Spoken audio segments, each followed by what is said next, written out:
मंद लोगों को सही से बसाने की बजाय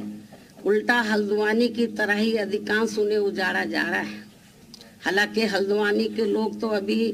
माननीय सुप्रीम कोर्ट की वजह से थोड़े बचे हुए हैं और अब यहाँ यूपी सहित पूरे देश में कानून व्यवस्था को ठीक करने की आड़ में जो घिनौनी राजनीति की जा रही है, ये सब भी किसी से छिपा नहीं है। साथ ही जांच एजेंसियों का भी देश व जनहित में इस्तेमाल करने की बजाय ज़्यादातर इनका भी राजनीतिकरण कर दिया गया है। ये भी देश के लिए काफ़ी चिंता की बात है। इसके साथ साथ पिछले कुछ वर्षों से देश में ईवीएम के जरिए चुनाव कराने को भी लेकर यहाँ की जनता में किस्म किस्म की आशंकाएं व्याप्त हैं, जिन्हें दूर व खत्म करने के लिए बेहतर तो यही होगा।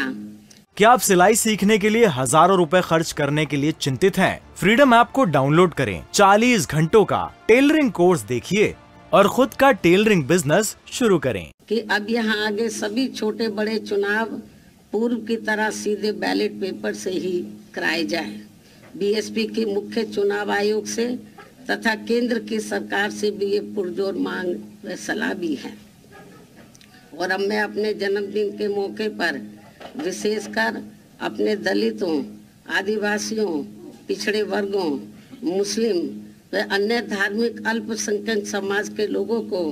आज भी इन्हें फिर से ये याद दिलाना जरूरी समझती हूँ कि भारतीय संविधान के मूल निर्माता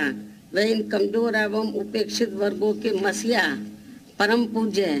बाबा साहब डॉक्टर भीमराव अंबेडकर ने अपने इन लोगों को ये कहा है कि मैंने यहाँ जातिवादी व्यवस्था के शिकार व सदियों से उपेक्षित रहे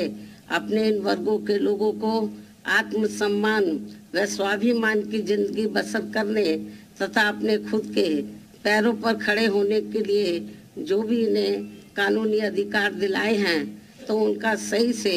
वह पूरा लाभ लेने के लिए इन सभी वर्गों के लोगों को आपस में भाईचारा पैदा करके वह संगठित होकर तथा अपने खुद के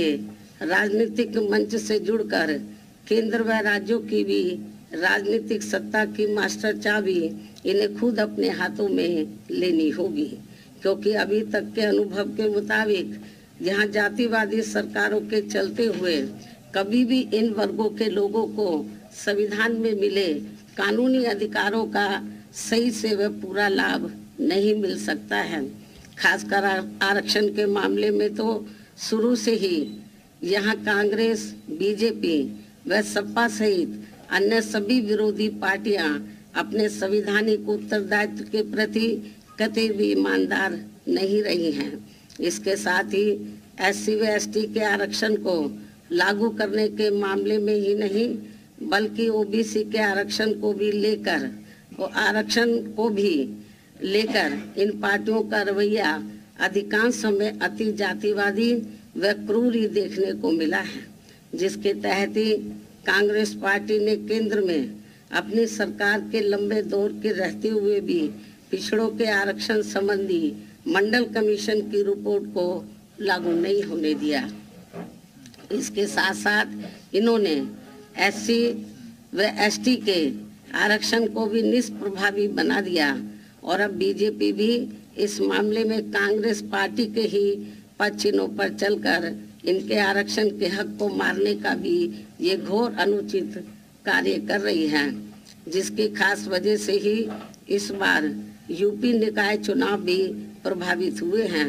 इतना ही नहीं बल्कि सपा की रही सरकार ने भी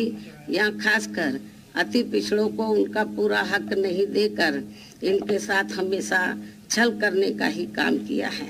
जिसके तहत ही सपा सरकार ने ओबीसी की 17 पिछड़ी जातियों को